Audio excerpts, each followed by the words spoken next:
Okay, for the splanchocranium, we have this structure. Remember when I told you in our lecture that this part is the turning point from the jawless fishes to the jawed fishes. So from the early fishes, they have gill arches, where in the first gill arches, it was believed that it evolved to be the mandibular arch, these two structures, and then the second gill arches evolved to be the hyoid arch, and the rest of the structure, the visceral arch 3 to 7, remains to function as the respiratory or for respiratory function rather. Okay, so let's first look at the mandibular arch. Okay, so the mandibular arch have two modified structures, both teeth bearing. Okay, the yellow portion or the dorsal part is the palatopterygoquadrate cartilage, which are fused in the midline, anterior midline part of the splanchocranium, and each on both ends it has a orbital process. So this part projects up into the orbit of the condocranium. Meanwhile, the lower jaw, so the palatopterygoquadrate will be the upper jaw. Now, the lower jaw is the Meckel's cartilage. It is also fused in the midline. Okay, it is also fused here in the midline. And it has a spine-like structure here, arc spine-like structure known as the labial cartilage.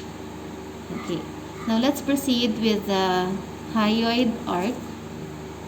This is the second visceral arch. And on the mid side or in the median part, we have what we call as the basihyal cartilage. Okay, this is the basihyal cartilage, and lateral to it is the ceratocranial cartilage. So we can see it better in the ventral view. Okay, this is the ceratocranial cartilage. Okay, going back to the dorsal view. Okay, lateral to the ceratohyal is the hyomandibular cartilage. So this hyomandibular cartilage ay nakapoint yan dorsally. Okay, nakatayo yan. Hindi yan nakapoint medially. Okay, nakatayo siya at nakakabit sa condocranium. Okay? So pag live specimen, it is pointed dorsally. Now let's proceed with the other visceral cartilage or visceral arches. Let's start with in the ventral view. On the most posterior part, we have the basibranchial, and then on its anterior part, we have the hypobranchials. Attached to the hypobranchials are the ceratobranchials. And on the ceratobranchials, we have the short cartilage, the epibranchial, and then the pharyngobranchial cartilage. Okay, again, katulad nitong ating hyomandibular, this structure ay, ang kanyang orientation ay towards the dorsal part ng splanchocranium. Okay?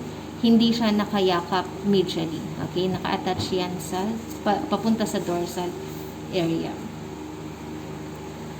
Okay, so that's all for the splanchocranium. On the next video, we're going to talk about or observe the vertebral column.